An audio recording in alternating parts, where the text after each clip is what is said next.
Salut tout le monde, on se retrouve aujourd'hui pour un update lecture, enfin, depuis le temps que je veux le faire et que j'en parle.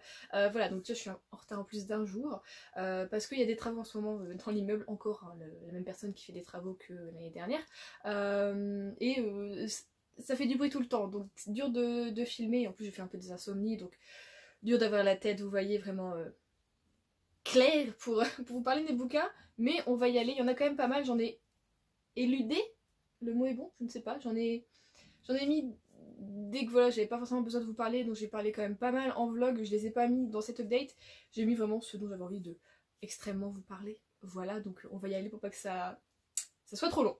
Alors comme d'habitude, il n'y a pas d'ordre précis, mais il y a quand même des bouquins, je crois, je les ai lus fin février, voilà, et la plupart après c'est tout au long du mois de mars, si je ne me trompe pas.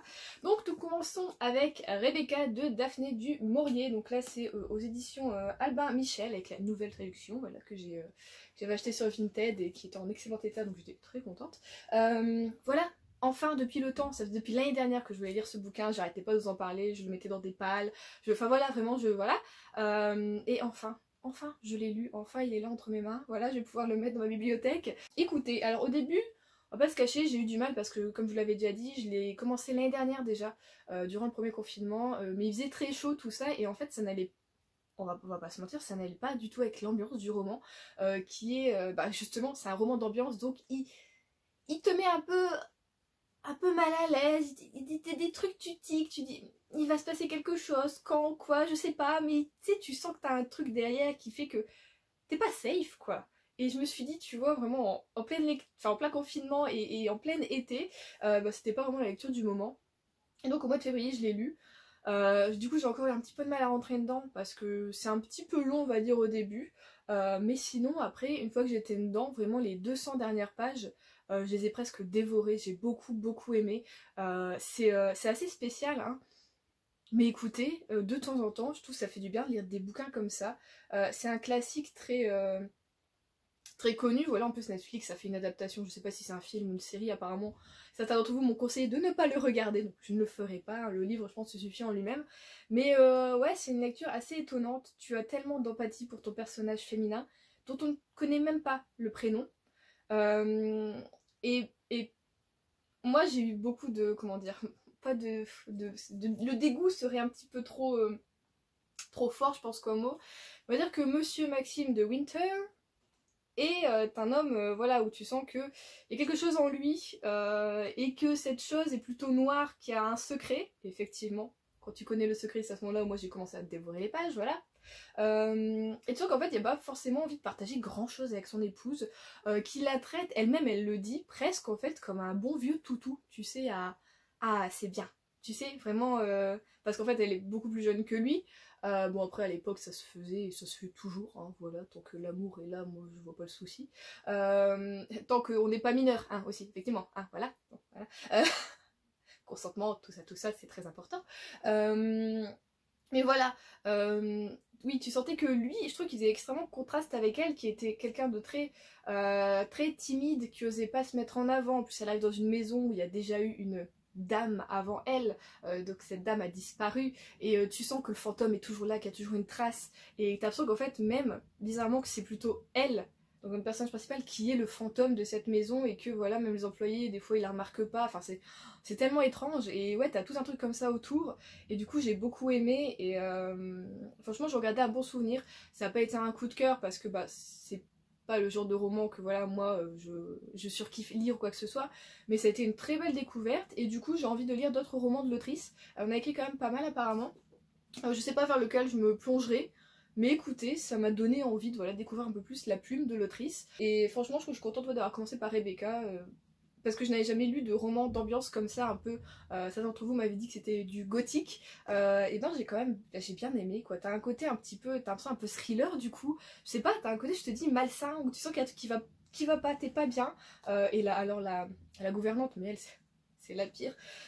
Enfin bon, moi franchement j'aurais été à la place donc, de la demoiselle, j'aurais été révoltée et j'aurais viré tout le monde.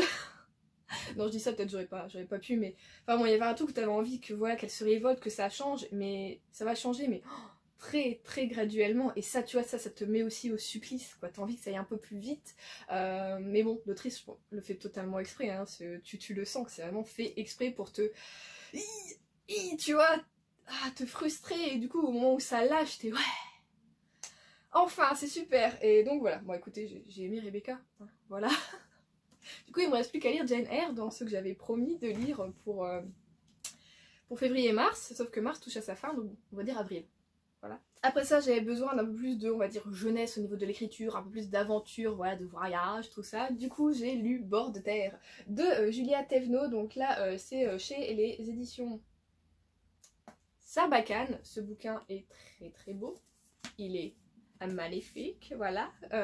Écoutez, l'intérieur est tout aussi beau, il est tout aussi bien. Du coup, on va être avec Inès et Tristan, qui sont frères et sœurs, donc Inès a 12 ans, Tristan en a 15-16 si je me trompe pas, enfin voilà. Et bien ils vont se retrouver, on va dire, propulsés à bord de terre, qui est un... Est-ce que c'est noté? Je veux pas spoiler, hein. Oui, si, c'est noté, c'est noté derrière. Mais... Alors c'est noté derrière, mais moi je vais peut-être pas vous en parler si vous voulez lire comme moi.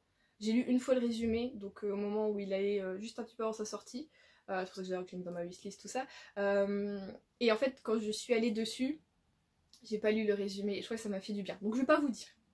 Bord de terre, c'est un endroit. Hein, voilà, et ils vont se retrouver voilà, sur bord de terre où il y a beaucoup de règles assez étranges. Ce qu'il y a, c'est que Tristan est donc autiste et du coup, c'est quand même Inès qui, malgré le fait qu'elle soit la petite sœur, qui s'en occupe un peu, qui on va dire le surveille sur certaines choses, mais sinon il est quand même assez autonome, il est très intelligent, enfin voilà, il est plutôt perspicace, très observateur. Et je suis tombée amoureuse de nos personnages, que ce soit de Inès, de Tristan, des autres personnages qu'on va découvrir à l'intérieur du bouquin. Vraiment, c'est toute une aventure, c'est toute une épopée, sans trop bouger. Enfin, on reste à bord de terre, mais tu vois, entre les deux personnages qui vont vivre des choses tellement différentes, et j'ai aimé voir ces deux côtés en fait. Ce côté où tu as le peuple, pardon, et la révolte, et le côté où tu as un peu, on va dire, la royauté, les personnes un peu mieux, on va dire, nées, hein, voilà, effectivement, ça peut passer là-dessus, qui eux, ne comprennent pas pourquoi il y a la révolte, c'est tout à fait normal, enfin, je ne comprends pas, vraiment. Donc voilà, c'est encore une question de société, de la traite du peuple, des gens, de la liberté, enfin, c'est plein de choses comme ça, et j'ai adoré. Donc j'étais amoureuse des personnages, amoureuse de l'univers, vraiment, j'ai voyagé sans bouger de chez moi, c'était incroyable. Et alors l'écriture, donc voilà, Julia Thévenot, j'ai dit je veux lire plus voilà, de bouquins de l'autrice, donc je vais la suivre de très près. Franchement j'ai adoré, et le fait aussi, je remercie l'autrice, que ce soit un one shot, c'est génial, tu as un début, tu as une fin, en une fois, c'est génial. C'est vraiment un truc qui fait que voilà, la jeunesse, au bout d'un moment j'avais un peu mis de côté, parce que à chaque fois c'était des trilogies, des fois même encore plus, et au bout d'un moment, j'ai envie de dire, ça se fait que tu t'en sors plus, mais t'as tendance à tourner en rond. Là, on est à combien, 600 pages peut-être? On est à 520 pages, et en 520 pages, tu as ton histoire, tu as ton aventure, et tu vis tellement de choses. Enfin, j'ai kiffé. Franchement, c'est un coup de cœur. J'ai trop aimé, et j'aimerais trop, franchement, sans vous déconner, si demain tu me dis, tu dois relire un livre, c'est lequel? Je relis celui-ci. J'ai adoré. Donc si vous aimez la jeunesse, l'aventure, des personnages très attachants, très... Ah, il y a un truc, c'est dur à dire quand je veux pas trop vous parler, vous dévoiler l'histoire si vous l'avez pas lu, voilà. Parce que moi je sais que j'aime pas quand on me spoil sur trop de trucs. Franchement, foncez. L'écriture est top, enfin tout est top. J'ai aimé, voilà, j'ai aimé.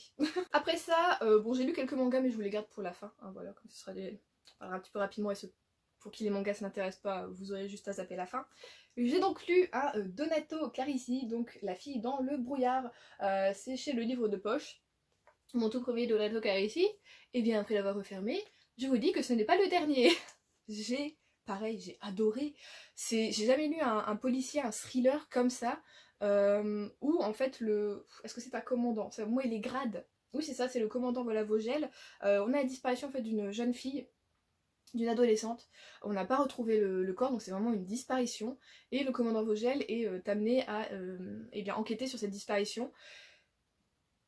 Et en fait, ce commandant, il a une technique assez, on va dire, spéciale, plutôt inédite, c'est qu'il utilise en fait les médias pour retrouver l'assassin. Et j'ai aimé me faire totalement promener par, par l'auteur. C'était incroyable, l'écriture est très fluide, tu rentres très rapidement dedans.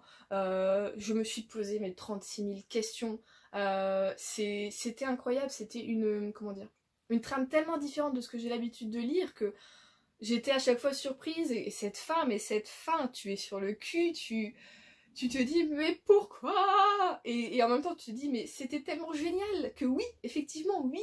Et en plus à la fin t'as une interview de l'auteur qui, je ne savais pas en fait, était alors c'était quoi le mot, son métier, il est criminologue en fait, que je ne savais absolument, enfin moi je débarque avec cet auteur, voilà, mais je savais pas du tout qu'il était criminologue. Mais tu sens que derrière justement il y a une étude du crime, qu'il y a un truc, et qu'il a pu aborder ça là-dedans, et de comment, et de, tu vois, être dans la tête un peu, enfin du criminel, enfin c'est fou. Et j'ai adoré, j'ai surkiffé. Donc je ne sais pas pour le moment lequel je lirai de l'auteur. Est-ce que je me relance dans un autre one-shot, ou est-ce que je pars sur une série? Je ne sais pas du tout, mais ce qui est sûr, c'est que je pense que j'en relirai un avant la fin de l'année. J'espère en tout cas, mais j'ai adoré, adoré, adoré. C'est pas très constructif, mais bon, c'est comme ça, que voulez-vous. Ensuite, j'ai lu également Ma place au soleil de Gabriel Klima, donc c'est chez Ozu. Donc là, on se retrouve en Italie, on est avec Dario qui a 16 ans et qui, bon, bah, il est pas très étude et qui a tendance, voilà, au lycée à se faire remarquer, mais pas de la bonne façon, vous voyez. Et là, on va se retrouver le jour où il va dire, on va dire, la connerie de trop, hein, voilà, et que, voilà, le proviseur et la prof principale sont... Oh, ils n'en peuvent plus, donc pour le punir, ils vont le faire entrer, on va dire, dans une sorte d'association qui est donc une aide aux personnes à mobilité réduite. Donc il va s'occuper en fait de Andy, qui est également un adolescent qui est handicapé moteur, et qui du coup a aussi pareil un petit peu de mal, voilà, à s'exprimer, tout ça, mais qui, tu vois, qu'il y arrive un petit peu quand même, qu'il y a du désir, il y a de l'envie derrière lui qui fait que il veut communiquer avec les autres, il veut voir le monde, tout ça, tu le vois à travers ses yeux. J'en ai les larmes aux yeux, désolée. Ça me touche un peu comme sujet.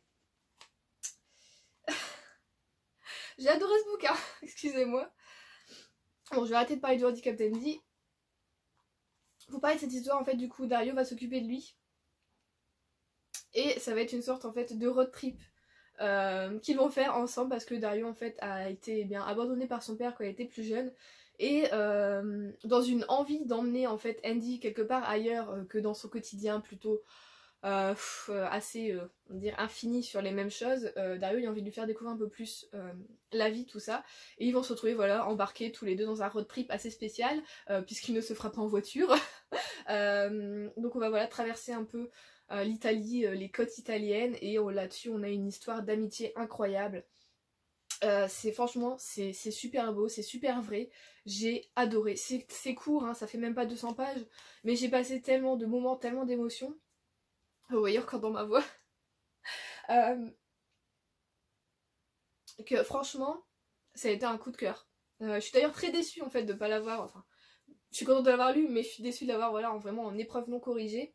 Parce qu'en plus sa couverture est très très belle. Donc j'ai dit, je me dis que peut-être je vais l'acheter du coup, parce que franchement c'était une lecture incroyable et parfaite du coup pour ce printemps, cet été. C'est très ensoleillé, voilà, même si on touche à des sujets très... très fort, très prenant, très sensible. Derrière t'as de la bonté, tu vois, t'as de la bienveillance dedans, et j'ai beaucoup beaucoup beaucoup aimé. Donc c'est un super young adulte, moi je vous le conseille, mais franchement à mort. Je vais aller m'essuyer les yeux et me moucher. Je reviens. Bon, excusez-moi, j'aurai le nez un petit peu un petit peu rouge du coup, je n'ai plus de voix. Donc le dernier bouquin que j'ai lu, Bob Clark la semaine dernière, hein, voilà. Il s'agit de Maintenant que tu le dis de Kristen Higgins. Donc là c'est chez HarperCollins Poche. Je vous remonte encore une fois cette magnifique couverture qui est un peu irisée comme ça, elle est trop trop belle. Et ce bleu un peu gris là, oh, et je suis fan, j'adore. Donc on va se retrouver ici avec Nora. Nora qui est un peu, comment dire, elle a une vie, elle a un petit ami, mais elle sent qu'il y a quelque chose qui manque un petit peu, voilà, jusqu'au jour où quelque chose va lui arriver, vous savez, ce fameux élément déclencheur qu'on a souvent dans les contemporains, voilà, qui va vraiment lui faire réaliser que non, il faut que je prenne un nouveau départ, il faut que finalement son nouveau départ sera de retourner à ses racines, puisqu'elle a vécu beaucoup de choses quand elle était adolescente, quand elle était petite, et en fait elle a une famille assez... bah, on peut dire un peu dysfonctionnelle, hein, voilà. Tout allait bien jusqu'à ses 10-11 ans, jusqu'à pareil quelque chose arrive et ensuite tout est parti en cacahuète incroyable. Mais je trouve que pour quelqu'un qui a eu une vie comme elle a eu au niveau de son adolescence, même si après voilà au niveau des études supérieures tout ça, elle a réussi à reprendre voilà à reprendre un peu le cap. Tout ce qu'elle a vécu, j'ai trouvé incroyable ce que Nora était devenue. Franchement, je trouve que voilà, c'est une femme forte. Sachant qu'après elle a encore vécu une épreuve, je l'ai trouvée incroyable. Elle était tellement, je sais pas, elle était motivante, elle te donnait envie d'avancer, de te battre. Vraiment c'est une femme comme ça, une femme, j'ai envie de dire un peu moderne en fait. Voilà, et bon bah ce qui lui arrive quand elle est un peu plus vieille, enfin un peu plus vieille, elle est pas vieille non plus, mais bon, un petit peu vers la trentaine quoi, voilà. C'est une des choses que moi j'ai le plus peur qu'il m'arrive, c'est un de mes pires cauchemars, c'est presque une phobie, enfin voilà, et que c'est un truc que tu souhaites qui arrive à personne vraiment. Bah elle, voilà, elle a traversé une épreuve, et voilà, cette épreuve l'a quand même changé, et c'est ça aussi qui va lui donner un petit peu envie de retourner voilà, aux sources. Enfin voilà, je veux pas trop vous en parler, mais j'aime beaucoup l'écriture de Christian Higgins parce que dans le résumé c'est étrange, t'as toujours l'impression que tu vas quand même tomber... Bon là ça va encore, mais t'as l'impression quand même que tu vas tomber sur une romance, mais c'est pas ce qu'elle te met en avant, c'est pas ce qu'elle te vend, c'est pas du Sarah Morgan, tu vois, comme je dis. Vraiment, elle va te construire une histoire autour de ton personnage, de ce qu'elle est vraiment, de voilà sa famille, vraiment les priorités en fait dans la vie. L'amour est également important, mais l'amour de sa famille il l'est je trouve encore plus. Et tu sens que Nora elle a besoin de ça, vraiment elle a besoin qu'on lui prouve qu'on l'aime, et surtout sa famille, surtout sa mère qui voilà... est présente mais n'est pas très affectueuse, n'est pas très voilà tactile, elle fait pas des câlins, des choses comme ça. C'est ça que tu sens que Nora ça lui a toujours manqué et que voilà elle a un vide, elle a un manque en elle. Ça va être cette histoire là en fait, cette histoire de Nora, sa famille et de comment elle va se reconstruire et comment elle va repartir un peu de zéro et pourquoi pas l'amour en fait, c'est juste ça en fait dans son histoire c'est genre ouais pourquoi pas l'amour et c'est tout quoi. Mais franchement j'ai adoré, j'ai ri. Je n'ai pas pleuré, non je ne crois pas par rapport au premier que j'avais lu qui m'avait un peu plus voilà, touchée. Mais franchement on part sur la même longueur d'onde que du coup l'homme idéal ou presque, j'ai adoré. C'était drôle aussi, on est aussi avec un personnage, une femme pétillante, une femme qui a la joie de vivre et qui veut y aller, qui veut avancer malgré ses faiblesses, malgré ses peurs. Voilà quoi, elle se prend en main. Donc franchement, si vous aimez les contemporains avec des femmes fortes, qui ont quand même un but, qui ont des raisons de voilà, faire des choses, tout ça, Christian Higgins sont faits pour vous, je vous l'assure. Donc moi j'ai très envie d'en lire un cet été encore. D'ailleurs j'en ai acheté un sur Vinted que je devrais normalement bientôt recevoir, voilà. Que voulez-vous, je crois que j'ai découvert vraiment ma nouvelle autrice contemporaine préférée. Voilà, je pensais que c'était Jenny Colgan, puis bon finalement il y a eu un petit flop avec Jenny et moi, et du coup depuis j'ose plus trop y aller, mais j'ai peut-être trouvé un peu sa remplaçante. Et du coup, nous passons au manga, j'en ai 4 à vous présenter, dont une série de 2, on va commencer par celle-ci d'ailleurs. J'ai donc lu Minuscule 1 et 2, donc de Takuto Kashiki. Donc ça c'est chez Komiku édition. C'est super mignon. Si vous voulez quelque chose de mignon, de rafraîchissant, des fois un peu drôle, allez-y. Nous sommes avec des petits personnages minuscules, n'est-ce pas, qui vivent du coup en fait entre les herbes, entre les arbres. Donc voilà, dans la nature totalement. C'est une bouffée d'air frais. C'est incroyablement mignon, je kiffe, j'ai adoré, j'ai passé un excellent moment. J'essaie de vous trouver une petite image qui pourrait voilà vous dire à quel point c'est mignon. Bon c'est pas grave, je vous montre pas celle-ci. Voilà, on est avec des dessins mignons, mais je trouve que comment dire, les décors sont plein de détails, c'est incroyable. Donc les dessins, je me suis éclatée à le lire, à regarder, à vraiment à monter dans une ville, enfin tu vois tous les détails, c'était incroyable. Donc voilà, c'est un manga que je vais suivre de très près. Je crois qu'il y a déjà 9 tomes qui sont sortis, je sais pas si la série est finie ou pas. Elle est un peu dure à trouver parce que moi quand j'y suis allée, j'avais le 1, je crois que j'ai dû le commander, je ne sais plus.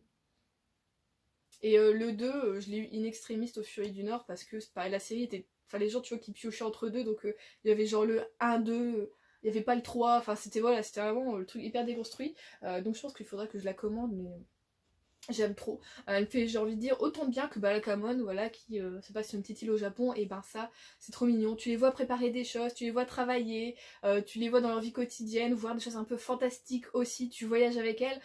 C'est trop trop bien. Donc si vous voulez quelque chose de bienveillant, de mignon, d'un peu, voilà, on part à l'aventure, minuscule et fait pour vous.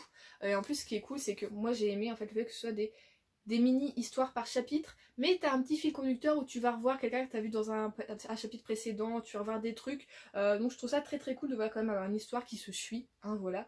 Donc voilà, coup de cœur pour ce manga, incroyable.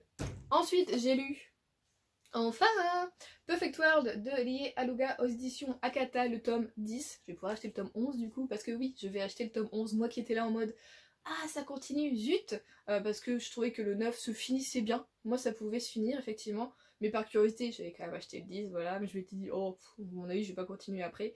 Bah si, parce qu'on traite encore quelque chose de nouveau, hein, voilà, qui est une épreuve que beaucoup de gens malheureusement traversent, et que voilà notre petit couple chouchou va devoir traverser également, et j'ai trouvé ça très bien fait. Bon après c'est une épreuve que moi je connais pas, que je vais pas traverser ou quoi que ce soit, mais